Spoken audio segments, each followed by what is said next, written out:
Salut la famille et bienvenue sur la chaîne pour une nouvelle vidéo. Le Real Madrid a jeté son dévolu sur le gardien marocain de 32 ans Yacine Bounou, dit Bono, pour remplacer Courtois dans les cages.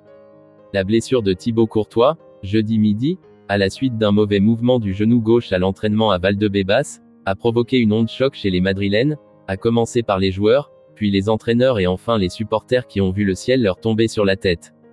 Lorsque la blessure a été confirmée, les dirigeants se sont mis à la recherche du remplaçant du Belge et le favori, après avoir écouté et analysé de nombreuses options, semble être Yacine Bono, affirme Marca. Le gardien de Séville était tout près d'accepter une offre du football saoudien, mais l'opération a été stoppée net par l'émergence du Real Madrid. Bono est très séduit par l'idée de porter le maillot blanc et l'a fait savoir aux dirigeants sévillans. Le nom de Bono n'est pas le seul à avoir été évoqué, des propositions telles que David de Gea, Kepa Arrizabalaga, Lloris ou Keylor Navas ont été entendues dans les bureaux de Valdebebas. Depuis le début, l'idée est claire, trouver un accord sans trop de dépenses. La première idée était même de trouver un prêt, mais dès que l'option du gardien de Séville a été évoquée, les projecteurs se sont tournés vers le Marocain. Lors de la tournée américaine, l'entraîneur du Real Madrid a donné de sérieuses pistes sur ses préférences en matière de compo de départ. À une semaine de l'ouverture officielle du championnat contre l'Athletic, les sensations sont partagées.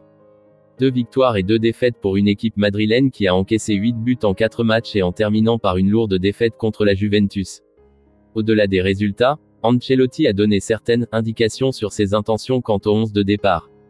En salle de presse tout d'abord, où l'Italien a assuré qu'il comptait poursuivre avec un système en 4-4-2 pour les débuts de son équipe en complétion officielle, dans 7 jours face à l'Athletic à San Mamés. On s'attend à un 11 avec un contraste clair entre les lignes, avec de l'expérience à l'arrière, un mix entre vétérans et jeunesse au milieu de terrain, et des indiscutables en attaque. Toutefois, le plus grand point d'interrogation se trouve au milieu, un secteur plus que fourni. 2 intouchables au milieu. Bellingham et Camavinga sont les 2 seuls joueurs à avoir débuté tous les matchs de préparation et cela devrait se poursuivre à la reprise. Le débat porte sur les 2 autres postes restants. Valverde et Tchouaméni prennent de plus en plus d'importance face aux vétérans Modric et Kroos, qui ont progressivement vu leur nombre de minutes diminuer et qui abordent une saison avec, comme on pouvait s'y attendre, un rôle un peu plus secondaire. À cela s'ajoute la présence de Ceballos et Güler, blessés, qui, même s'ils n'ont pas encore pu jouer, font partie des plans du coach et auront également des opportunités une fois rétablis. Dans les buts, aucun débat possible, Courtois est indiscutable et Lunin sera son suppléant. En défense, Carvajal, Militao, Alaba et Fran Garcia seront très probablement les 4 élus pour disputer le premier test exigeant de la saison à San Mamés.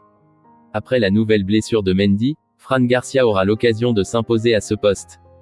En charnière centrale, le Brésilien et l'Autrichien restent devant dans la hiérarchie pour le poste de titulaire, même si Nacho et Rudiger devraient tous deux bénéficier d'un temps de jeu conséquent. Enfin, pour ce qui est de l'attaque, Vinicius et Rodrigo sont les membres définitifs d'un duo qui devrait marquer l'avenir offensif du Real Madrid. Une grande partie des aspirations madrilènes cette saison repose sur leurs épaules et leur réussite, soutenues par Joselu et Brahim, dont les rôles ont été clairement identifiés comme secondaires lors des matchs amicaux.